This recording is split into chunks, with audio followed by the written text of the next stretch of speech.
Oke, selamat malam semuanya. Ya, ini F-Talk edisi 20 November 2022.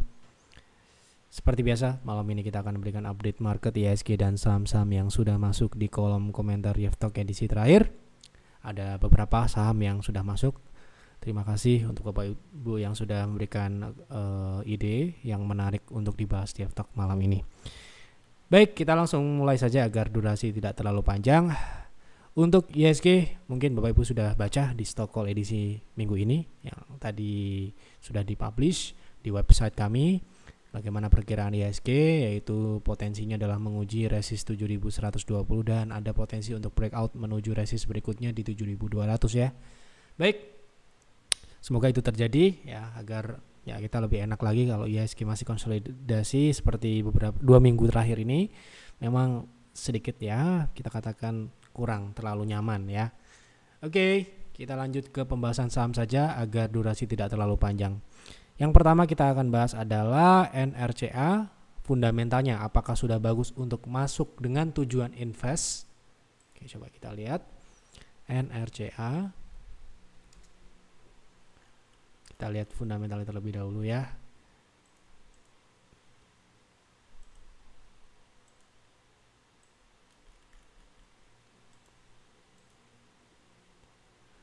Oke, ini adalah fundamental dari NRCA. Kita lihat dari pertumbuhan tahunan, kita lihat ini relatif tidak stabil ya, naik dan turun, dan 2 tahun terakhir ini mengalami penurunan yang cukup ya, bisa dikatakan berkelanjutan turunnya, dan kemungkinan ya penurunan ini masih akan terjadi. Dan kita lihat dari laba operasionalnya sendiri juga relatif bervariasi, artinya tidak terlalu stabil. Nah, ini untuk laba bersihnya juga dalam kurun waktu 5 tahun terakhir bisa dikatakan juga turun ya. Nah, untuk tahun ini kita cek di tahun ini ya. Ini kuartal 1 dan kuartal 2 yang sudah ada, ini pertumbuhannya luar biasa. Untuk revenue 84% di kuartal 1, kuartal 2 67%. Kemudian laba operasionalnya juga lebih luar biasa lagi pertumbuhannya. Ini 400% dan di kuartal 2 800%. Untuk laba bersih ini 26.000 pertumbuhannya. Nah, ini artinya adalah ketika ada terjadi pertumbuhan yang signifikan ya, itu juga merupakan pertanyaan apakah ini pertumbuhan berkelanjutan atau tidak stabil atau naik dan turun ya. Tahun ini bisa terlihat tumbuh signifikan karena tahun kemarin mungkin jeblok seperti itu. Nah, sekarang ini kondisi normal lagi. Jadi kita harus bisa melihat itu secara keseluruhan, tidak bisa kita lihat wah sekarang pertumbuhannya besar berarti ini bagus, belum tentu. Nah, kita akan lihat di sini dari tahun ke tahun bahwa pertumbuhan dari laba bersihnya sendiri ini memang tidak stabil dan turun ya, justru ini ya gitu. Nah, ini menjadi catatan khusus juga. Ini dari pertumbuhannya. Kemudian dari sisi profitabilitasnya, kita lihat profitabilitasnya di sini. Mungkin Bapak Ibu sudah tahu bagaimana karakteristik kita dalam memilih, bahwa syaratnya adalah profitabilitasnya NPM di atas 5%, dan di sini dari NRCA sendiri di bawah 5 ya, di bawah 5. Dan di tahun ini kuartal 1 kuartal 2 NPM-nya juga masih bisa dikatakan masih di bawah, di 5 ke bawah gitu ya. Ini berarti kalau saya mungkin masih akan melihat yang lain dulu itu ya.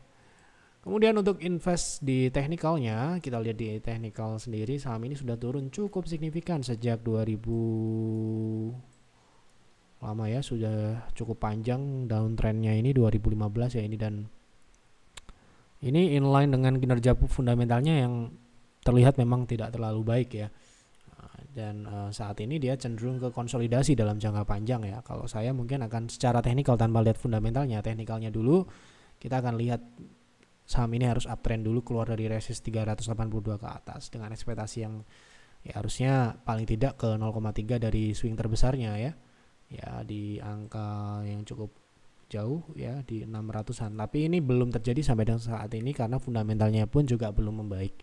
Jadi ya mungkin akan dilihat dulu lah. Ya, cari-cari yang lain yang lebih menarik lagi. Seperti itu menurut saya. Tolong bahas saham ITMG, apakah bisa untuk invest dan kira-kira untuk sampai akhir Desember, sampai akhir tahun bisa sampai ke harga berapa ya?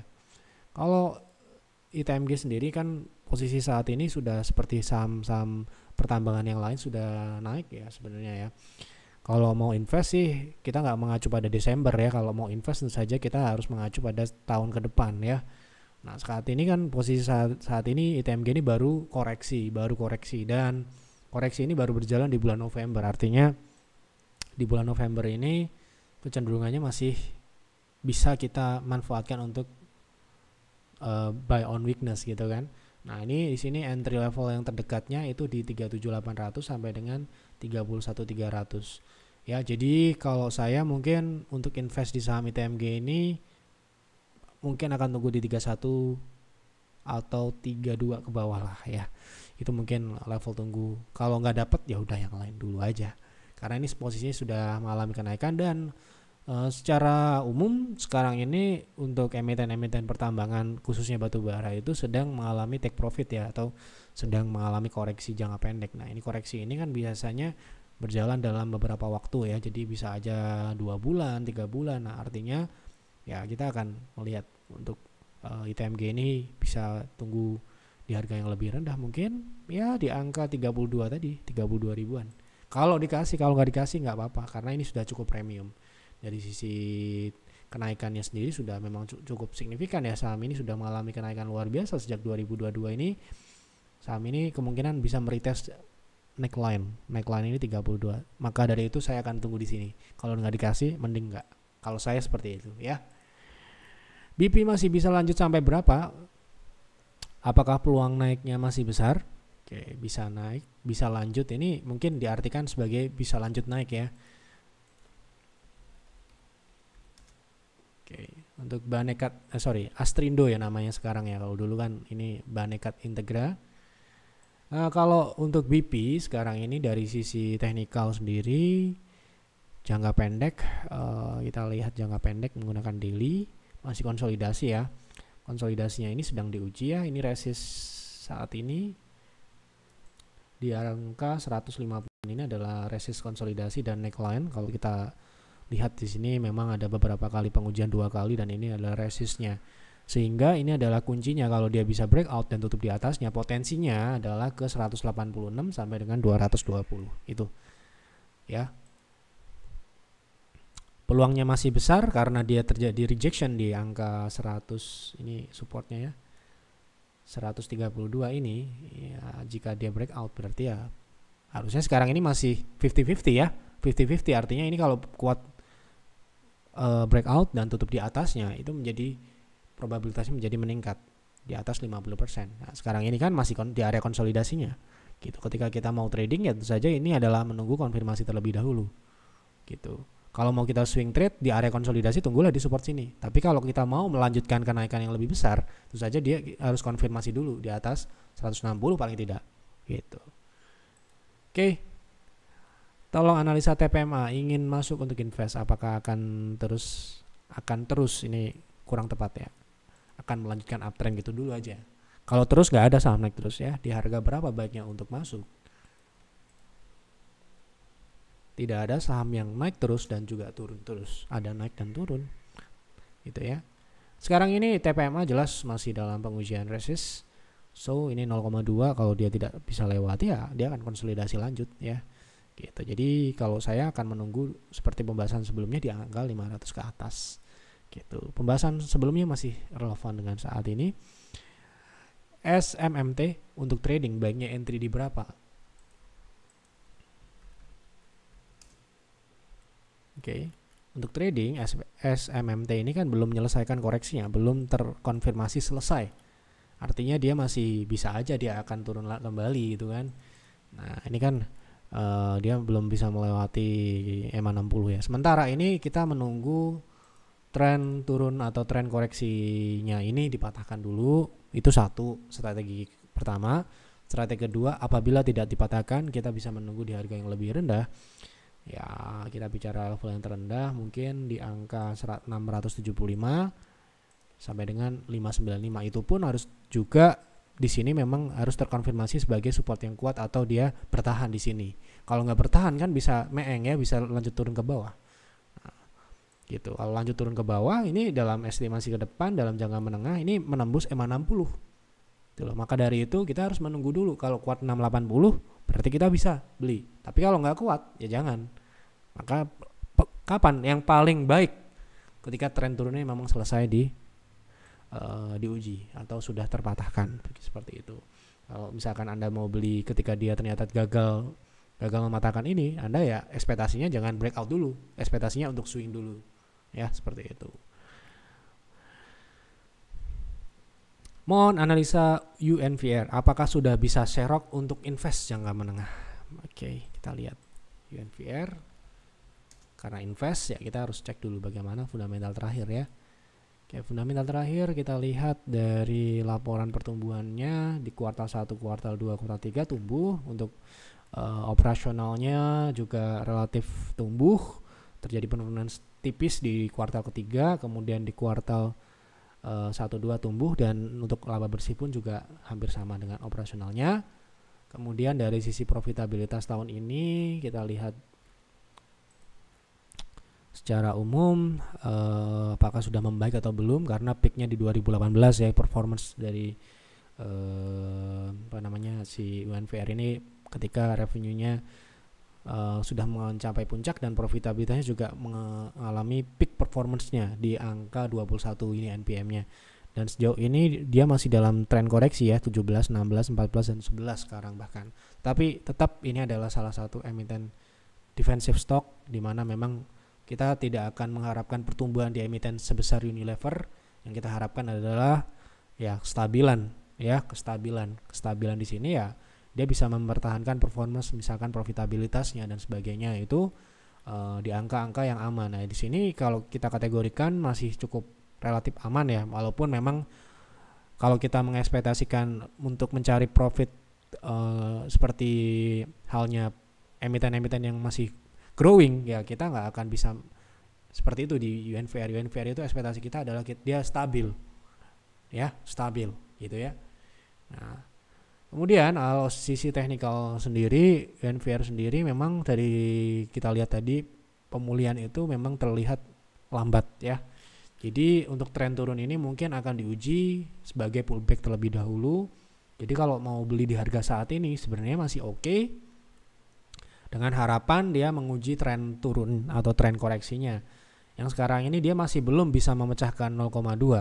Artinya Anda bisa test lot di sini, kemudian tambah apabila di atas 51 dengan TP di angka 59 atau 6000. Itu yang masuk akal dalam kondisi saat ini untuk UNVR yang secara fundamental sendiri memang belum bisa kembali seperti 2018 atau 2017 gitu ya.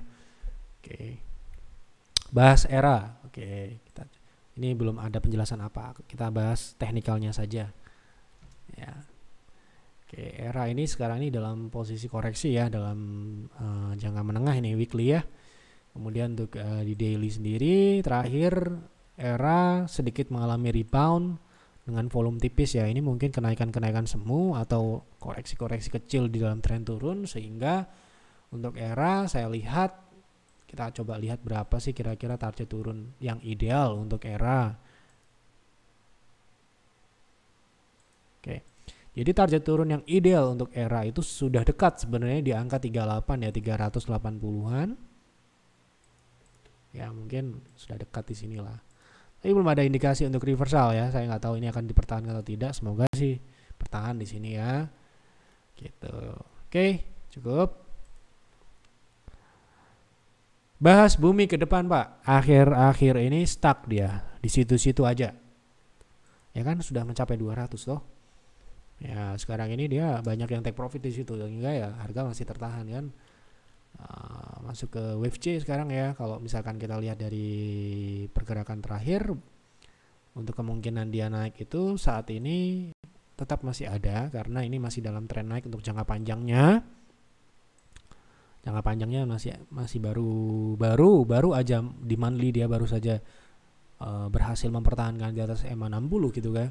Kalau weekly sendiri saat ini juga masih uptrend, sehingga kalau sekarang yang tertahan di angka situ, karena itu adalah targetnya yang sudah pernah kita bahas sebelumnya di F-Talk sebelumnya ya, di F-Talk sebelumnya. Nah, bagaimanakah kalau kita melihat kondisi seperti ini? Ini kan dia konsolidasi dengan ruang yang menyempit. Apa arti dari ruang menyempit? Ruang menyempit itu mengindikasikan bahwa semakin lama semakin tidak layak untuk ditradingkan. Untuk ditradingkan sementara ini selama dia masih dalam ruang penyempitan. Range pergerakannya akan semakin sempit. Mungkin yang Anda lihat mungkin sebelum-sebelumnya dia bisa naik turun 10%, sekarang menjadi angka 7, angka 8. Nah, di sini berarti apa? Kalau kita sebagai trader ya tunggu dulu dia paling tidak menyelesaikan dari koreksi menyempit ini dulu. Ya. Jadi kalau ke depan menurut saya karena dia masih uptrend juga, kemungkinan besar untuk dia masih mengarah ke angka ini open gap up ini masih memungkinkan ya. Masih memungkinkan ke 24 ya. Ke 24 ini memang sementara ini selama dia tidak turun di bawah 60 sih memungkinkan ya, masih memungkinkan. Ya, jadi kalau dia bisa naik di angka 193 atau 195 itu baru mungkin akan ada konfirmasi kelanjutan ke 240 itu prediksi saya. Selama dia tidak bisa di atas 190 atau justru malah turun di sini, misalkan di 170 ke bawah, itu sebaiknya dilihat-lihat dulu saja. Ya, seperti itu. Karena ini kita lihat dari transaksinya juga saya lihat ini mengalami penurunan. Ya, sepi, semakin lama semakin sepi. Ya, semakin lama semakin sepi. Menurun ya. Menurun dari sisi ruang gerak, menurun juga dari transaksinya. Meskipun bumi ini masuk dalam kategori transaksi yang besar ya untuk saat ini. Oke, seperti itu. Ikan teknikalnya Pak. Oke, kita lihat teknikal. Saham ikan. Oke. Masih dalam tren turun ini mengarah ke 50 sepertinya ya. Nggak akan lama lagi mungkin ke 50 ya. Ke 61 dulu lah ya. Hati-hati ini ya. Sedikit lihat fundamentalnya ya, apakah mungkin ke sana? Kalau lihat dari fundamental sendiri sebenarnya ya masih profit di 2021, di 2019 juga. Ini 2020 ya, wajar 2020 ya. Kemudian di 2022 ini ya positif ya. Semoga tidak ke 50. Kalau ke 50 mungkin ya bisa aja sih ya, secara teknikal bisa. Bisa secara teknikal ya. Kan tanya teknikal, secara teknikal bisa. Oke, begitu untuk pembahasan Yeftalk malam ini. Semoga memberikan informasi yang menguntungkan untuk Bapak Ibu semua. Terima kasih sekali untuk Bapak Ibu sudah berkontribusi, memberikan ide saham yang menarik untuk dibahas di Yeftalk edisi 20 November. Jangan lupa untuk isi lagi saham apa yang kira-kira menarik untuk dibahas di Yeftalk selanjutnya di kolom komentar di Yeftalk edisi ini ya. Dukung kami dengan klik like, dengan subscribe apabila Anda belum subscribe ya. Dan jangan lupa untuk analisa lagi ya, buat trading plan, buat investing plan, karena Yeftalk ini adalah sifatnya opini saya pribadi, analisa saya pribadi, dan namanya analisa, namanya prediksi, bisa benar dan bisa salah. So, jadilah trader dan investor yang dewasa, selalu tidak pernah menangkap mentah-mentah informasi itu, selalu diolah lagi buat sebuah strategi yang Anda sendiri sudah lakukan ya. Jangan sampai Anda melihat sebuah saham itu dari sudut pandang seseorang saja tanpa melihat dari sudut pandang sendiri. Bahkan Anda harus lihat juga. Jangan melihat apa ya namanya ya. Oh ini bagus, dibilang bagus langsung dibeli. Jangan seperti itu. Anda harus juga ada proses belajarnya kalau Anda mau lihat gitu ya. Itu yang saya harapkan dari Yeftalk ini, berkembangnya Bapak Ibu mendapatkan perspektif lain dari orang lain, dari kami. Ya, jadi Anda bisa mungkin menimbang-nimbang dan mungkin belajar mengembangkan apa yang sudah Anda miliki. Gitu ya. Selamat malam dan selamat beristirahat.